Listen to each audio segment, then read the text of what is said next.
What if the story isn't over? What if the answers were buried? What if we've been looking, but never seeing?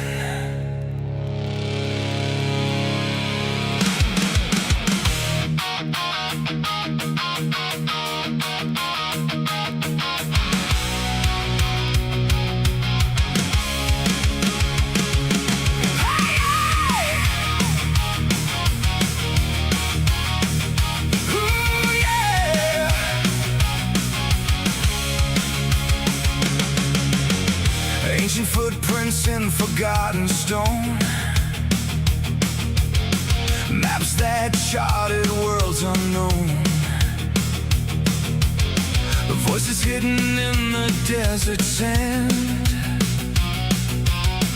pages torn by unseen hands, broken temples, silent skies, questions buried beneath the lies.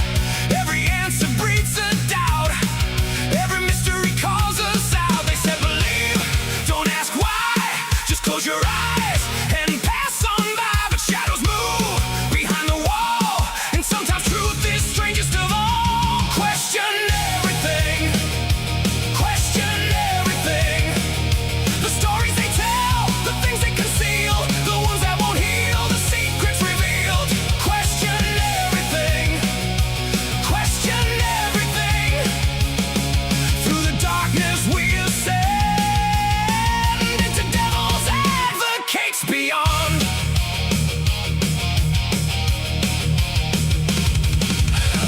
Lost sacred text in hidden caves,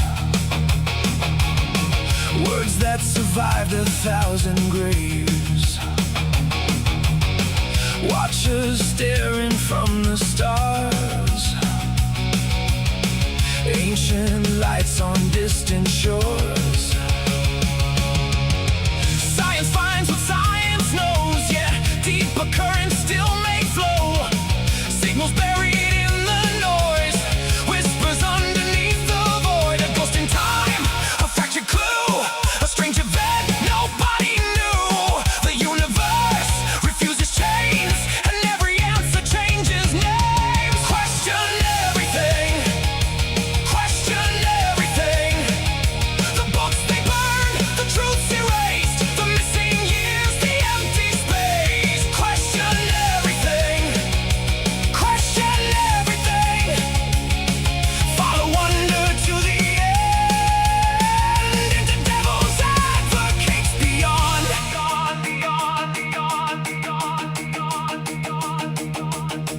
Who built the monuments? Who crossed forgotten seas? What sleeps beneath the ocean floor? What moves between the trees? What if the myths remember what history forgot? What if the impossible is simply what we're not?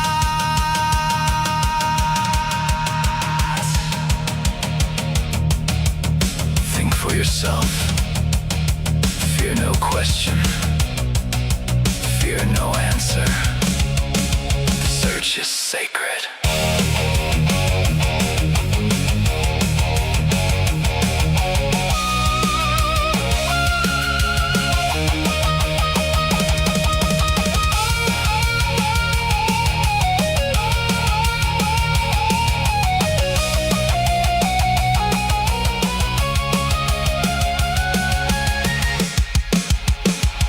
Question everything, question everything.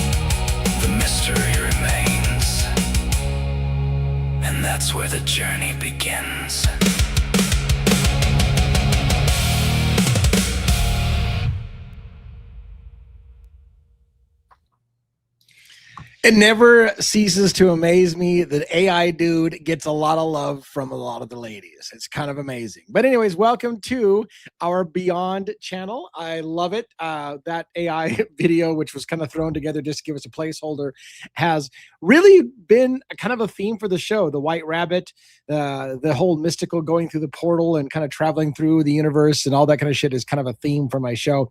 Tonight we have, again, Sue from Revelation Tarot. She was on my earlier show, the Crimes After Dark show. So we welcome her to now talk a little bit about beyond true crime and crazy shit. We got Robin, my producer on both of the shows. She helps me with all the little minutia and the details, and really probably does sometimes I feel like more work than me. That's horrible. But anyways, because I should be doing most of the work. But I do some work, Robin. But anyways, let's get everybody on stage. Robin and Sue, how are you guys doing? Yeah. Hi. I'm so glad that you guys are both here and that you guys made it from the other show. And Sue, I know it's got to be, what time is it now? 3 o'clock in the morning your time? Or Yeah. I nearly went and put my pajamas on, I thought. Well, I mean, you know, it's too hot. It's too hot for pajamas. That's why I didn't. Right. It's got to be hot. Like, right? It's really super hot. Yeah. Yeah. We don't have AC over here. Yeah, that's right. Oh, Michelle Rose, so nice. I'm better looking than the guy. No, I am not. Fair. I appreciate the comment, but look, a man's got to know his limitations. That dude's kind of a good thing. But anyways, great to see you, Sue. By the way, thank you so much for encouraging me to take the leap on doing an Idaho 4 reading. I was a little bit terrified about doing something like that, and it was a stretch to do it, but I enjoyed doing it, and it's been the biggest video on this channel since I've started. So that's pretty cool. There you go. And I've still got to watch it. I haven't managed. I'm terrified for you to watch it yet. No, do you know what? One of my biggest, well, it still is actually, the only time I feel nervous when I'm doing a tarot reading is when I'm doing a reading and the person also is a tarot reader, and I'm like, oh, you're like, oh, what if they see it differently than I do? Like, yeah. Well, that's the whole point, though. Is kind of, but I always think I'm going to get someone who says, "Whoa, where did you get that from?" Or what makes you think that card means that, and no one ever does. So, but yeah, I get what you mean. It's funny because I read, so I know I actually did study tarot. Like I got a book on tarot and learned the basics of the traditional meanings of the major arcana and the different suits and stuff like that. And I went through a whole like course in a book, if you will. So I kind of know the generals of it.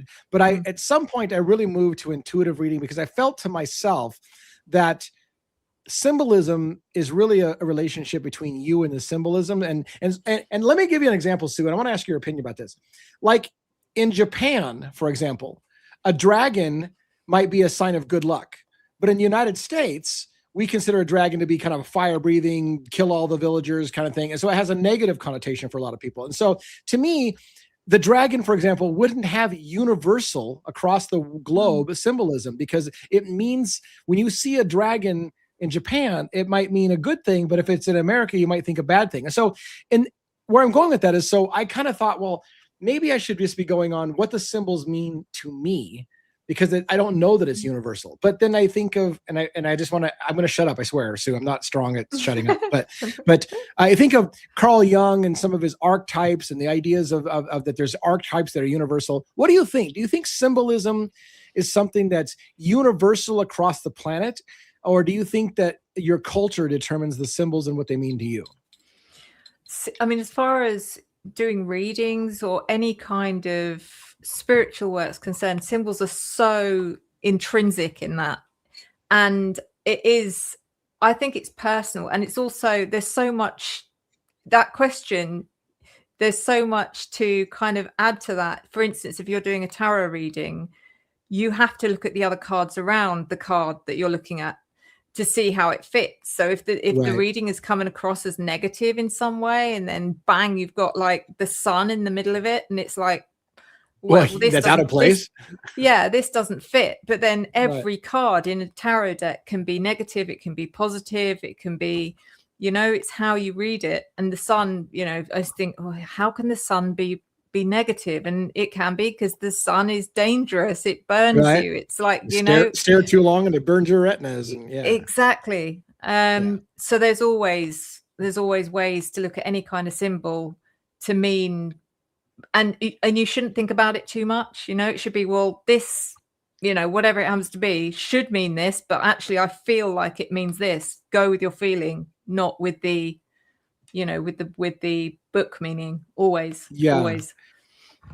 Dark Soth, by the way, thank you so much. We are celebrating today. We're celebrating on the crimes, or not the crimes, on the Beyond channel, Devil's Advocates Beyond. We reached 1,000 members, which unlocks like pretty much all of the tools that we can be. I mean, I think there's maybe some unlocks way down the road, but we unlocked pretty much all the features that we can unlock now with 1,000 subscribers. So thank you very much. And Dark Soth, that's an amazing gift to help celebrate this great passing of the 1,000 mark. And again, it's like you were saying, Sue, it's a combo on this side, right? It's 1,000 subscribers and a certain number of watch hours. And fortunately for me, and some kind of weird thing, I've always had the watch hours before I have the other part of it. Like for me, the two channels I've done now, I got the watch hours, I think, before I got the subscribers. Whereas some people get the subscribers and then they're still kind of lagging a little behind on the watch hours, which, it's weird, this business. But anyways, I really appreciate everybody that helped out with that tonight. I think because your content's longer, that's why you get the watch hours quicker. Yeah, I tend to do 1 hour videos. I think in 1 hour segments. And so I don't do a lot of little 8 minute, 9. How long are your traditional videos on the Revelation Tarot side? So they probably average at about a reading on average will be about 40 minutes, I'd say. Yeah. Okay. But occasionally it'll go to an hour. But my members' content, I try and keep to about 30 minutes. But yeah. And on your Astro page, you have shorter videos over there, right? Maybe that's why you've had problems getting the watch hours. Exactly. It's like it's a little shorter. Like my readings are about between 15, occasionally about 20 minutes, but they're about 15 minutes long for the Zodiac readings. So yeah, that's why it's taken me longer to get the watch hours, which I'm literally just teetering on the edge of. But yeah. And there's by the way, memberships now as well, so which I literally launched the other day. Awesome. But we'll see. What kind of member content are you going to do on the Astro side? Have you decided yet? I've kept it really minimum just now, just to keep it to early access, and also anyone that is a member gets 25% discount off any private readings they book. So it's worth it just for the discount on the private reading. Because I'm not sure what membership content to actually do that's exclusively membership based. I haven't thought about that properly, but maybe I'm open to suggestions if anyone wants to give any suggestions about what I should do for membership only content on the Astro channel. Yeah, it's funny because for me, and the way it's worked on the True Crime channel for me is videos that I have a passion for, but I know aren't going to land with a major audience, I'll make members only, because I'm like, well, look, if I put this out there, it's not going to have very many views. And then YouTube's going to view it as suddenly people have lost interest in your channel because you normally have X number of views and now you got like a quarter of the views. So people must be losing interest in you. And by the way, you have a donation, it looks like down here. I know. So, yeah. Thank you, Jackie, so much. That's so sweet of you. I know you well, and thank you for your generosity. I hope you're well.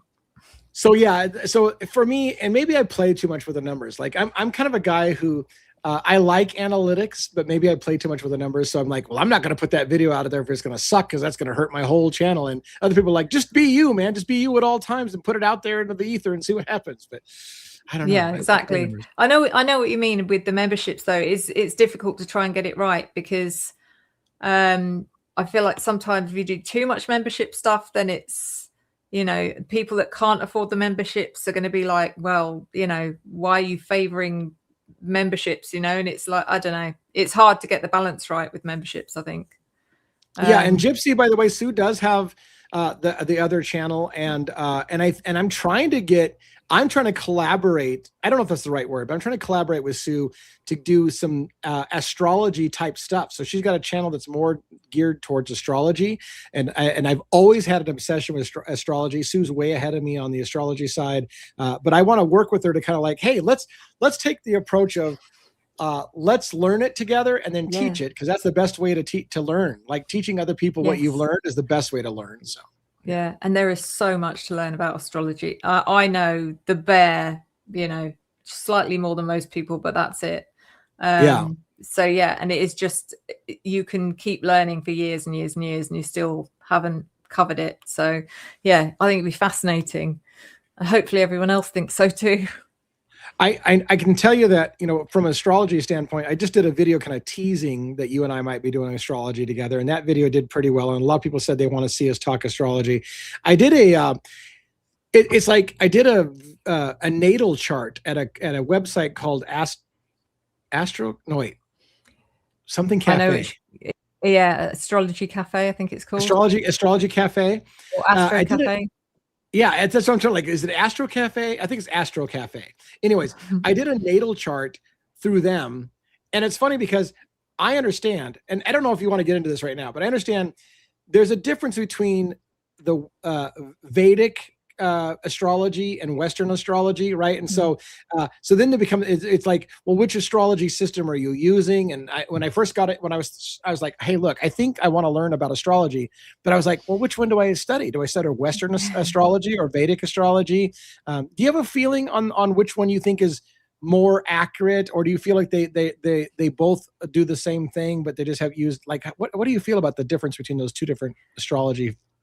I honestly don't know, and I don't know which one, because I haven't really fully explored both of them. So I'd need to try and, in order to get an accurate opinion, I'd have to trial both of them. And to trial astrology, I think you have to do it for a decent amount of time, because you do 1 month's prediction or reading and it would be like spot on, then the next month isn't. So you'd have to do it for at least 6 months or so to see which one. But I don't know. It's it depends on what what you feel aligned with, I think. And it's funny because I'm kind of like I'm a book guy, right? So part of me wants to take the whole, let me dig into what is the difference between the Western and the Vedic astrology system? Why is it different? Why do people treat it differently? And I'd like to teach that to people. Like, I'm going to learn it, and then I want to teach it to people and say, this is the two different schools, and here's why people who study one versus the other say that their system is correct and not this one. And then again, it's like I feel like it'd be fun to teach people that as I learned it as well. Like, what is the difference between the two systems? Why do some people lean towards one or the other? Yeah.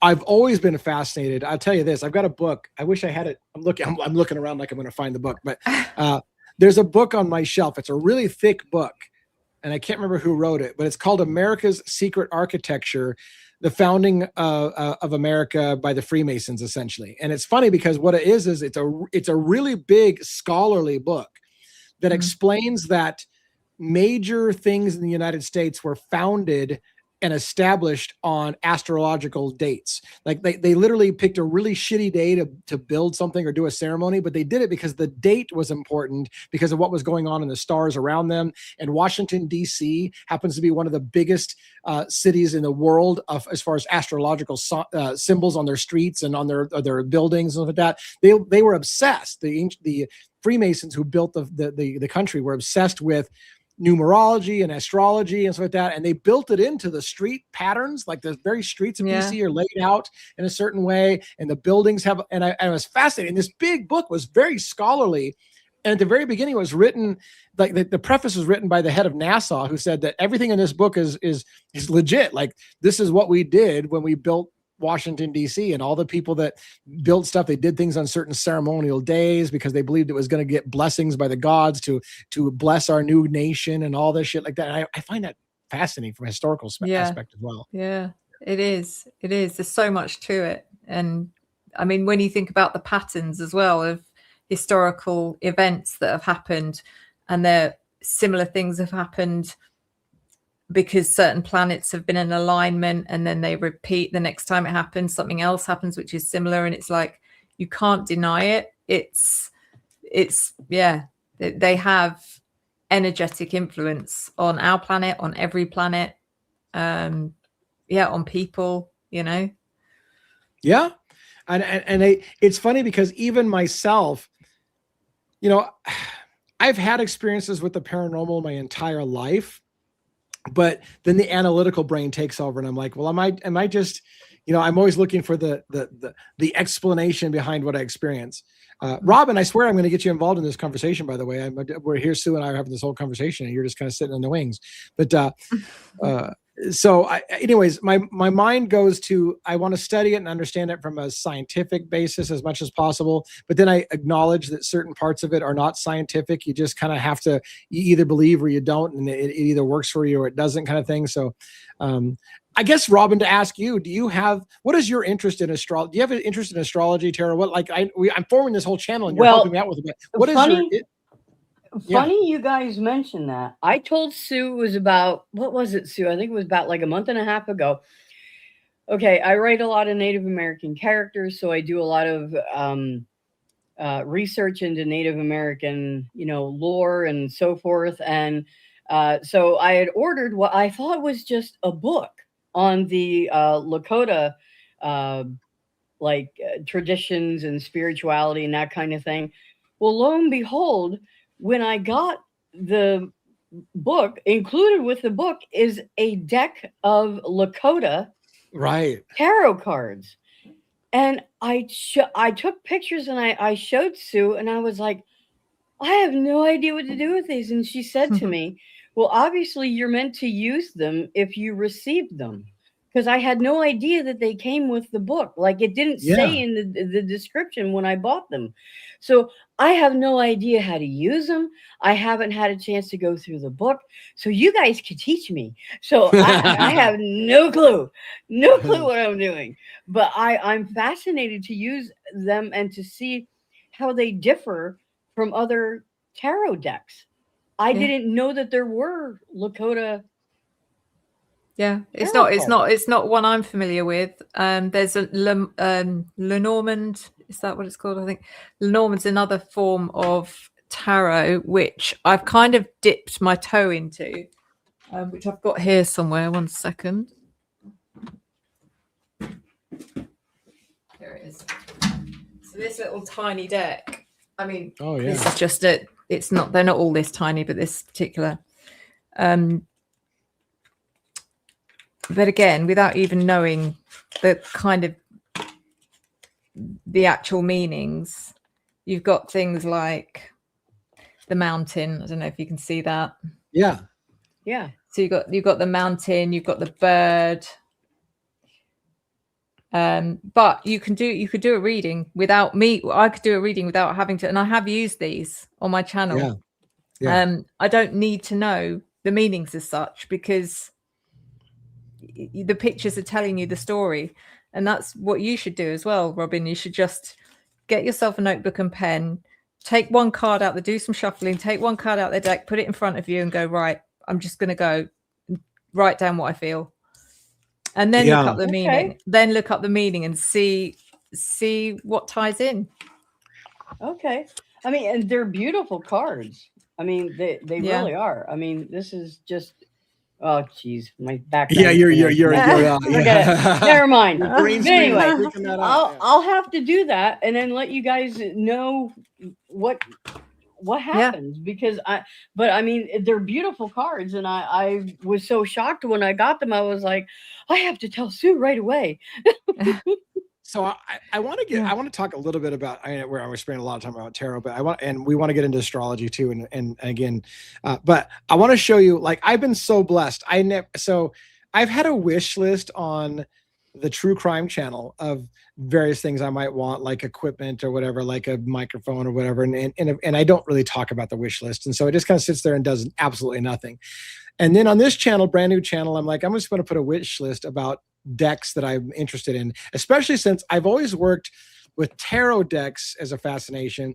And someone goes, well, if you're an intuitive reader, you should be using oracle decks, or at least looking at it, because you don't need the traditional meanings of tarots. Like, you maybe should use oracle decks. Since I put out the wish list, I've gotten the Path of Shadows donated to me, Arcanum deck still sealed in plastic, the Mystic Forest Tarot still sealed in plastic, the Crow Tarot still sealed in plastic, the Goddess Within Oracle, still sealed in plastic. The Black Ritual Tarot, still sealed in plastic. The what is this one? The Grimoire of Shadows Oracle deck, still sealed in plastic. And Changing Life Situations, the Law of Love and Career Readings Oracle deck. I've got so many decks. I'm so excited, but I'm also terrified that I'm going to turn this channel into a tarot channel if I do all these all these reviews, when I really want to talk about a whole bunch of stuff like astrology and consciousness and all that other stuff too. But. Well, maybe you can. Two of those decks I can match you on, by the way, and that is the Path of Shadows and the Clarifying Life Situations. Yeah, but maybe you can do a post or something once a week, and just say this is my review of this deck, rather than making it a video. Yeah, I might. My choice at the moment was once a month on the first Sunday of every month, I'll do a new deck review, and then I'll spend a month kind of working with it that's in blog format. So I'll be like, hey, here's what I'm doing every day. If you want to read the journal, you can. At the end of the month, I'll do a review of the deck and saying, hey, here's what I learned from working with the deck for a month. So that's my theory. Yeah. The only problem is I have somebody buy me this deck today, and it could take me 7 months to open it, because if I do one deck a month, I'm not even going to touch this for 7 months. So how will somebody feel donating a deck that they never get to see my opinion about it for another, a year? But I'm still working out the logistics. Well, I'm trying to learn my way. This is a new channel for me, and I'm trying to find out what's going on. We've got in the local area coming up, like as an example on my channel, I want to cover a lot of crazy stuff. So first of all, I live in an area with a lot of Native Americans, which should kind of interest Robin as well. Mm-hmm. We're a big Nez Perce area, and Chief Joseph is right near where we're at. His burial site's near us, and there's an amazing legend about Lake Wallowa and the Nez Perce tribe with Blackfeet, and what happened on the lake, and why they won't ever go out on the lake ever. Like no Native Americans go in that lake because they think it's a cursed thing for them to go in the lake. And the stories are fascinating, and I want to tell those stories as part of the channel. I'm also right near. And Robin helped me with this because I was asking her. There's a hot springs near where I'm at, which is also a place where the Native Americans multiple tribes would meet at the hot springs because they considered it a sacred place of healing waters and stuff like that. And so that's really in my backyard. So I want to go film that kind of stuff. And then I've got the annual Sasquatch convention happening near me, where a lot of people think that they've seen Bigfoot and Sasquatch and stuff like that in our area. And I live in the woods, so I'm like, this is a cool area to do this kind of a channel. So I want to delve into all those kind of crazy things. But do you believe in Bigfoot? I don't know. It's a really difficult thing. I've got a friend that I trust, my friend, and he absolutely is adamant that they exist, and I need to open up my mind and look into it. And I'm not against it.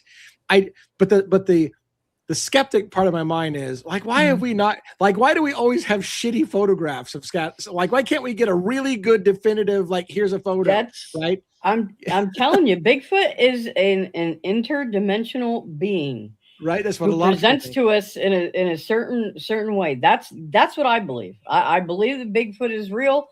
It's either that or part of such an ancient human that somehow they can slip in and out, and because if you think about gorillas, you can be, feet from a gorilla in the rainforest and you would never know it. They're able to hide. Now you're talking about a gorilla, right? And you have no clue that you could be, because a lot of the gorilla experts will tell you that you can be 5 feet from a gorilla, and if it's silent and just stays hidden, you're never going to know it's there. So I think maybe, I don't know. So it's one of the two for me anyway.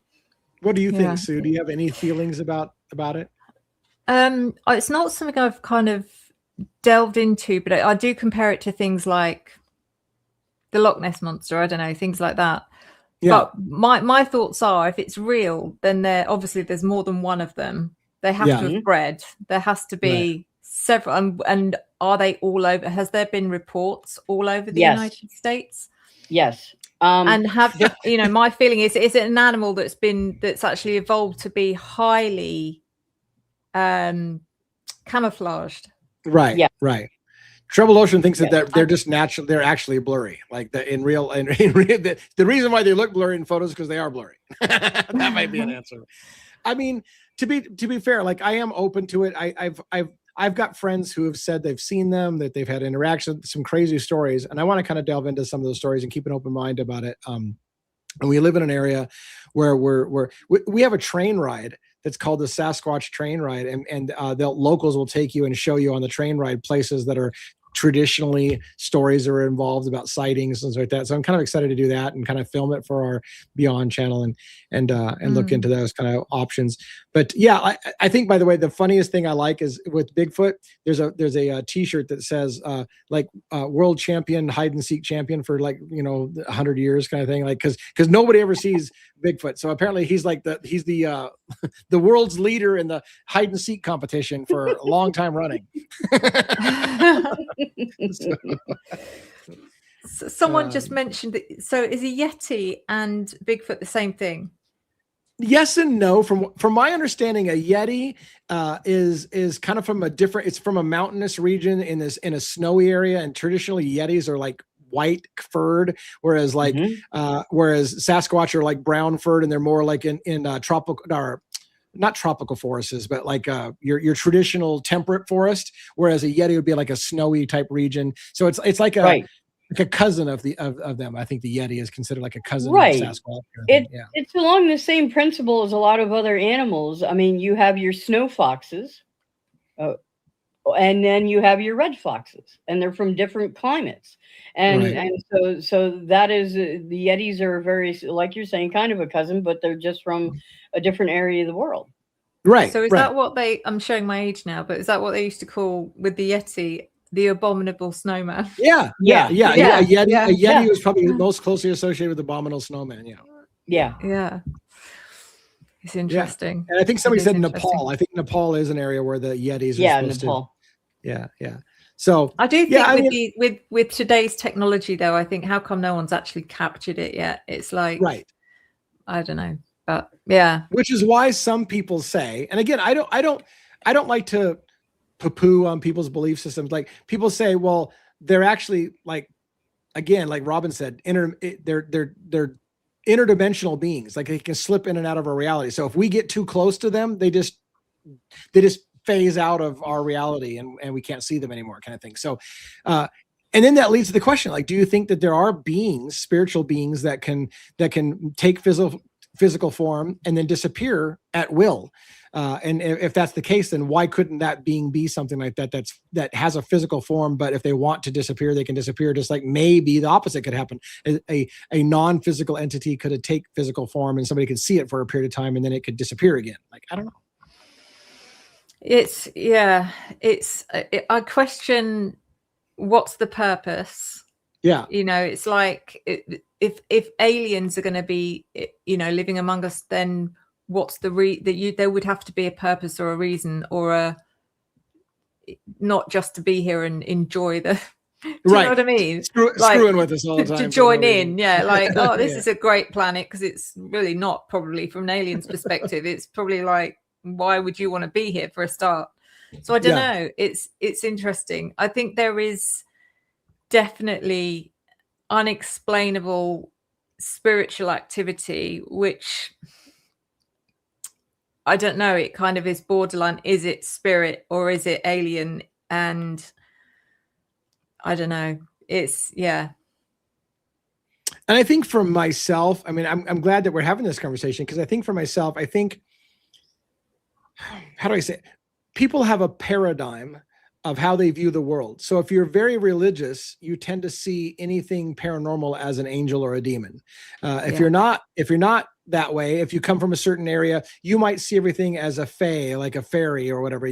So your worldview shapes the paranormal and puts a label on it based on what and where I go with that is, I think across the globe, many of us experience phenomena that we don't understand, but we may perceive it differently based on our paradigm. Does that make any sense? So maybe in some way we're all experiencing similar things, but you might call it a dead, departed ancestor. Somebody else might call it an angel. Somebody else might call it a leprechaun. And maybe we're all experiencing a similar entity, but we put different framework on what it is. Yeah, I don't know. I think I'll just quickly answer this question. Sue, do you believe in Nessie? That's Loch Ness Monster. There is definitely something. I just wonder, has there been any, because all the sightings seem to happen in the 70s, 80s, and I don't know if there are still reported sightings. It's hard to say, isn't it? Because people are going to say they saw it just for the sake of saying they saw it. Right. But I do believe there was something at the time which would have been probably classed as an undiscovered species of some kind. But yeah, there was something. I do believe there was something, and I don't know if that something is still there. If it was still there, again, I question why it hasn't been discovered by now. That's a great question. I'll give you some thoughts on that real quick. Michelle Rowe, Bremerton, if I remember right, when I used to live on the west side of the state in Washington, over in Seattle, Everett area. I think Bremerton's closer to over there in the Everett area, maybe across the peninsula from Everett. So I was close to it at the time. I'm in more in Eastern Oregon area now, so I'm a little further away. But yeah, I mean, and so the skeptic in me would say, as more cameras come out and people have got digital cameras everywhere, we're going to see these things less often, right? Because before it was easy to say I saw something and you'd have a grainy photo and that was the best evidence. So one could argue, a skeptic can argue, well, of course we're not going to see Nessie anymore because cameras are too good now. If Nessie existed, we just have a flat out high resolution 4K image of the Loch Ness Monster, because we got cameras everywhere, and there's probably 10 cameras on the lake where Nessie's supposed to be. So why haven't we seen it? And so you could argue that the only reason why it's a thing of the past is we didn't have the technology to capture it. But now that we do, all those are just myths and legends that didn't really exist. That's one way of looking at it. But again, technology should be able to prove it as much as disprove it, because the reason that they used to say we'll never find out for sure is because the lake is so vast and deep that we can never cover it. Well, eventually there will be technology that can just detect, probably is already detect movement. Yeah. They can then pinpoint and go and explore. But yeah. Right. And so, and that leads to the thing, like when you get to the technology that can explore all the way, and maybe we already have it, to explore all the way to the bottom of the lake.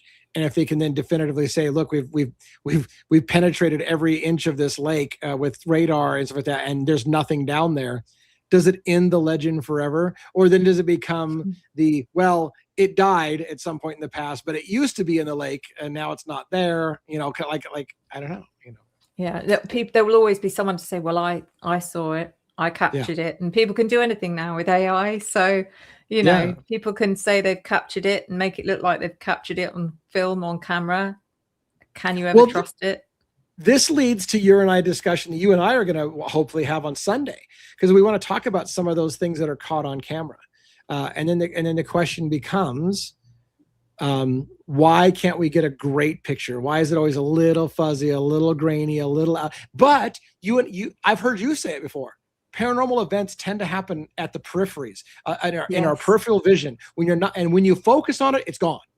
When you focus on it, it's gone. So is that a design of whatever is happening, that it doesn't allow itself to be fully seen, to remove, like, I guess I get spiritual about it. Is it designed so that people who don't want to believe can still not believe because there's no definitive proof? Like, is it playing games of like, I'm not going to show myself definitively and prove to everybody that I'm there?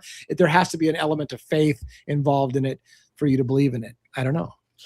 It's something dimensional, which is why I believe why you can only see it from the corner of your eye. There's been, it's weird how stuff happens. Like I said, there's been stuff going on behind me. And even though I'm sitting in front of a camera, I'm not generally looking at the screen to see what's going on. Especially when I'm doing a tarot reading, I'm in the zone. I don't notice. But, things like orbs and things like that, it happens, and it's like an awareness, but it's not. Does that make sense? Yeah. So, and I think it is something dimensional, because and I can't explain it, but it's like, even though I've turned to look at something I saw out the corner of my eye, just because I don't see it doesn't mean it's not there. Yes. Does that make sense? I've caught it, and now I look and it's gone. It's still there. I just can no longer see it. Yeah. It's yeah, it is. Well, think it's about such this. an in-depth. Yeah, you've had some crazy stuff happen on your show, Sue. I'll never forget the night there was that huge shadow, and I thought there was like somebody like that you had a green screen behind you, and someone was walking behind the green screen. And said, that was crazy. That was because I used to have lights on the floor, so there Yes. were times when the cats used to walk past the light, and you'd see a cat-shaped object go past. Yeah, but And that people would wasn't go, "Oh my what god, that was. did you see that shadow?" And I was like, "Yeah, that was the cat." And I'll always say, "No, that was the cat." Or people would see something move, and I'll be like, "That was me." I'll always explain it if there's an explanation. And that one time, someone mentioned it in the comments saying, "Oh Jesus, did you see her video at so and so timestamp?" And I've gone back to look, thinking, "Here we go again. I'm going to be able to explain it." And that like just took my breath away. But I will show you. Yeah, we're gonna look at that when on we Sunday, do that live. right? Yeah. Oh, good. Go. And I'm Wait hoping till to you see find it. the footage. I'm hoping to find the footage I've got of a friend of mine who showed me her mom's cabin. And again, I know this woman so well.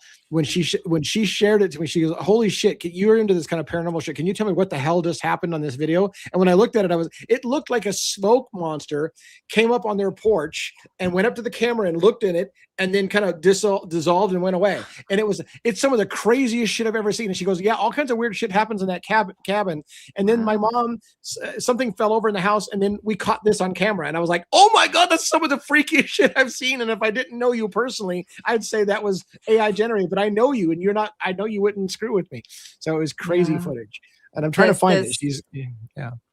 There's stuff. There's other things I've had captured on camera before, and I'm pretty sure that I got this before digital cameras. It may have been around the time digital cameras were coming into being, but either way, it wasn't taken with a digital camera. I'm pretty sure it was a webcam that caught it. And it was back in, I'll tell you exactly what year. It would have been around 2003. 2003? Yeah, 2003. And I was on the computer, and I'd taken a snapshot of myself with the webcam. And on that picture, which was, God, if I had it now, and I wish I did, and I don't, unfortunately, was a very clear image of a very old bony hand resting on my shoulder. Oh wow. Yeah. And I was like, "What the hell is that?" Yeah, it was really clear. Fox Adams says, "Can anyone recommend a good grimoire or spell book? Where to purchase it? Herbalish remedies." I have an answer. Do you have an answer, Sue, on this? Or do you know what? I look for things like that on eBay, because you can find collectors on eBay that will, you have to do a bit of a deep, deep dive and a bit of research and stuff. But don't look for someone who's selling all the generic stuff. But if you keep looking, people do sometimes sell stuff like that, and that would be where I start. But beyond that, I don't know about Etsy, but yeah, what do you think, Lee? what I tend to do when I'm in, oddly enough, when I'm in old coastal shops along the Oregon and Washington coast, if they have these little bookstores, oftentimes those bookstores have weird metaphysical occult sections, and I find the weirdest shit in those little bookstores, things like that. That's where I would look for something like that. You find maybe an online community that talks. A lot of people I think some of the best grimoires and books of spells or books of shadows, people have done their own books. They create their own, and so if you go and find a community that's into that, you might find the right people that have done have created their own book, and then that would be a cool way to look into that. But what crystals, Sue? What crystals, if any, for protection and help? So the main ones for protection would be the black obsidian, also black tourmaline, which is a similar, but I always think obsidian's like the stronger of the two between black tourmaline and black obsidian. I would go for those. If you're just after something that if you want to use for cleansing, then you can use selenite or clear quartz. Clear quartz is great. You should have clear quartz with everything because it amplifies any other crystal that you're using. So, yeah. Is Are you having tourmaline trouble? obsidian a natural rock and tourmaline's a synthetic, or is tourmaline still a natural? I thought they were both natural. They might be. They might be. They both are. natural, They are both Yeah. natural. Yeah. Yeah. Yeah. So you're pretty knowledgeable about crystals, or a little knowledgeable, Robin, as well, about crystals? I do know a little bit here and there. Mainly through, here we go again. A lot of my research with Native Americans. Tourmaline is highly prized because it's thought to be kind of like a direct conduit to the earth, to Grandmother Earth. So, yeah. I mean, I know a little bit. I tend to kind of learn as I go along. Certain things you remember more than others. You know, certain crystals stick with you more than others. But again, it's a vast subject, and you can, because it's all tied into where they're found geographically, what their history is, what they've been used for. Yeah. So how they're mined. And again, it's a hard thing to find genuine crystals nowadays because they're so easily faked. Yes, right. Yeah. Right. Yeah, and you got to watch out because some of these metaphysical shops, they'll just get, they'll get fake crystals essentially and then pass them off as real crystals, and people who are just dabbling in it don't know any better. But there's a part of me that says a lot of it has to do with intention. And so if your intentions are that you feel a certain way about it, then it's kind of like the placebo effect. There's a certain part that belief might actually factor in as much as the actual crystal. I don't know how you feel about that, but for me, I think a lot of it has to do with belief and going through a ritual and getting certain things and taking the time to get the right objects around you. That in itself is kind of a form of magic. It kind of creates a bond between you and what you're doing. And I don't know if I'm making but sense. There's definitely, I agree with you. There's definitely, proven health properties to crystals. Like, for example, you just think about copper. Even though that's not necessarily a crystal, but the fact that copper can help your physical being, arthritis, etc., etc. And then, there are plenty of other crystals that also have proven health benefits. So yeah. Yeah.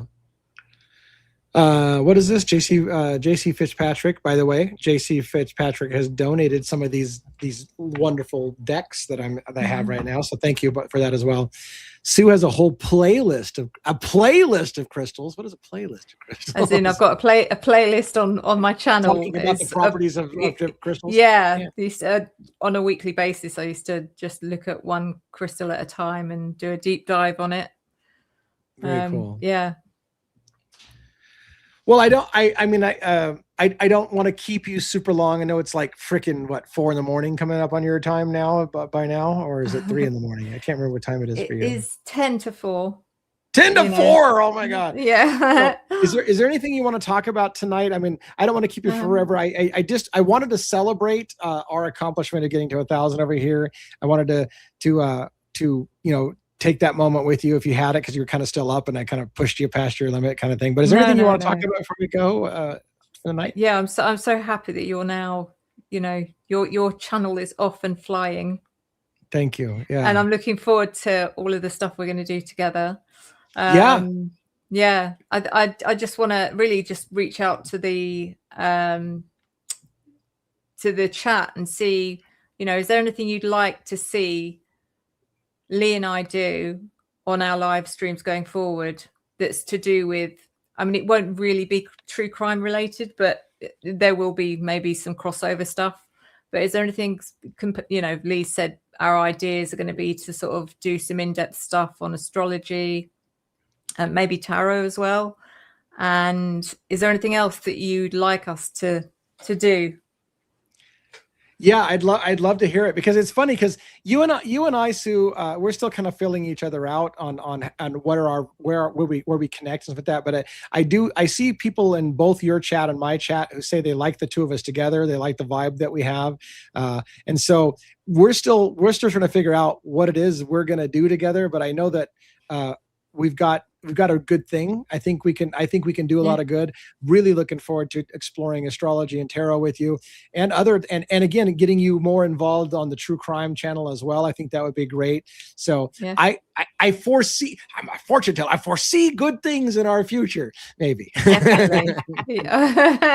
You're psychic, clearly. I'm psychic. I love it. I'm in a crystal ball, so I can put on a Swami hat and be like, I foresee good things for us in the future. Thank you, Aurora Rain, for liking the reading. It's funny, like I said, there's a part of me that's really kind of a little intimidated for Sue to look at my reading. I know enough from talking to her that she's not going to say I'm wrong. Like there is exactly. There's no way to say you're wrong, right? There's no way. So Yeah. I already feel comfortable with that. But like I had somebody, and I'm not trying to insult. I'm not insulted by it. That's what I meant to say. Somebody gave me this whole, hey, you missed this, this, and this, and this in your reading, but it was more of the traditional reading. And I thought it was great, because I don't have the traditional meanings memorized. But when they said it, I was like, you know what? That kind of rings true. So what I'm saying with that is I'm not claiming to be good at it. I'm as you said today, Sue, by the way, had a private conversation with me today, and she said there's nothing wrong with experimenting. Like, you can just experiment. You don't need to be perfect. Just experiment with something. And I'm like, yeah, I need to give myself some grace to just experiment with some things. And if I'm wrong, I'm wrong. It's not a big deal. I'm just experimenting. Let's see what happens. That's the fun of it. That's the exploring something you've not done before. Yeah. Experiment with it, see how it goes, see how it feels, see how it lands. It's like, I think that's the joy. It's like you're always learning. And Janae, I love Janae. I can't do that. It's Janae. Anyways, she would love to see some astrology Q&A from us. I'm really trying to figure out how to best to do it. I use this analogy. When I sucked at math, I've always sucked at math, but when I was in college, I aced all my psychology courses, and there was one psych course I took that was called statistical psychology, and it was all math. It was all probabilities and what's the probability of this. And some guy asked me to tutor him because I was excellent at psychology courses. I aced all my psychology. He goes like, "Can you?" And I'm like, "Dude, that's a math class. I can't do it." But what happened is he said, "Can you tutor me?" And I'm like, "I can't because I suck at math." But I decided to say yes. And so I started to become the teacher of a thing that I didn't even know. I aced that class. I aced it because in order for me to teach him, I had to learn to master it myself. And I'm like, it was like the biggest gift he gave me. I'm like, me teaching you made me ace that class. I would have never aced that class. So where I'm going with that is me teaching people astrology is the way that I would learn astrology, because I love to I love to share things with people and teach people. But how do you become a teacher if you don't already know the subject? That's where I'm going with that. Like, can we do it together? Yeah, definitely. And I think we can tie it into whatever's going on up there. It's like if there's certain transits going on, we can say, right, this is going on. We need to talk about this. Let's find out about it. Let's find out, what all of the planets mean, what planets are tied to what zodiac sign. Oh, that'd be great. I did have that down pat at one point, and I can bring it back, all the ruling planets. But yeah, and it is interesting because every planet has its own personality or energy, or so yeah, I think that would be a good way to do it, rather than sitting down and going, right, we're now going to learn basic lesson, first lesson number 1, astrology. What are all the 12 signs? I don't know, do you know what I mean? Yeah. And it's funny because my passion, I'm not religious anymore, but I will tell you this. I was stunned when I got into the book of Enoch, and then I was looking at the Bible, and the 12 tribes of Israel each had a symbol that kind of went along with the astrology thing. And when they were camped around at the tabernacle, according to the Old Testament, they were laid out like a clock, and they were laid out in the seasons. And I was like, holy crap, there's like astrology in the Bible that was hidden but because if you don't know what you're looking for, you don't realize the 12 tribes may have been the 12 months or the zodiac signs, and they had symbols. And look, I can't not bring that into our discussion. I'd be like, hey, by the way, did you know that, this celestial clock may have been perceived by this religious organization? I'm going to add that to our discussion when we get to that point too, as well. Definitely.